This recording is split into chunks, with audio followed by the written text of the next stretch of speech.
Cricket one day সিরিজের সাফল্যের পর অস্ট্রেলিয়ার বিপক্ষে এবার টি-20 মিশনে মাঠে নামবে বাংলাদেশ। 3 ম্যাচের সিরিজের প্রথমটিতে চট্টগ্রামে বীরশ্রেষ্ঠ শহীদ flight lieutenant Matiur Rahman cricket স্টেডিয়ামে আজ দুপুর 2টায় সফরকারীদের মুখোমুখি হবে লিটন মোস্তাফিজরা। আতিকুল ইসলাম শাকিলের রিপোর্ট।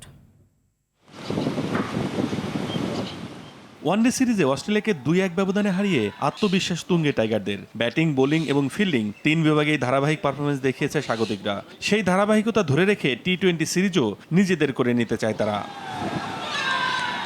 ঘরের মাঠে পুরো শক্তির দল নিয়ে নামছে বাংলাদেশ। দলের অভিজ্ঞ ক্রিকেটারদের পাশাপাশি তরুণরাও রয়েছে দারুণ ছন্দে। তাসকিন ফেস, বিগ নেম, তাদের যে অভিজ্ঞতা, লাস্ট সিরিজে তাদেরকে খেলানো হয়নি বিকজ অফ রেস্ট।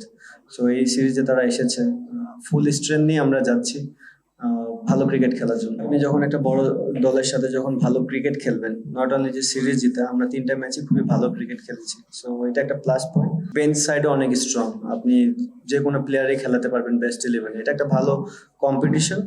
অপরদিকে ওয়ানডের হতাশা ভুলে ঘুরে দাঁড়ানোর লক্ষ্য অস্ট্রেলিয়ার। সিরিজ হারের ক্ষত মুছে টি-20তে নতুনভাবে নিজেদের প্রমাণ করতে মরিয়া সফরকারীরা। জয়ের কথা বললেও বাংলাদেশের প্রতিও যথেষ্ট সমীহ তাদের।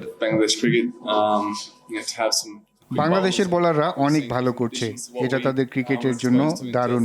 বাংলাদেশকে হারানো কঠিন হবে, তবে আমাদের দলে অনেক পরিবর্তন আছে। অভিজ্ঞ ক্রিকেটারদের অনেকেই দলে ফিরেছে, তরুণ ক্রিকেটাররাও আছে যারা বাংলাদেশের বিপক্ষে চ্যালেঞ্জ নিতে প্রস্তুত। ভালো ক্রিকেট খেলে আমরা সিরিজ জয়ের আশাই করছি।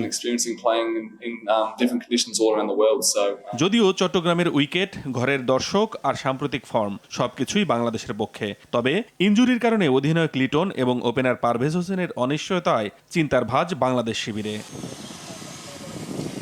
আতিকুল ইসলাম শাকিল, RTV।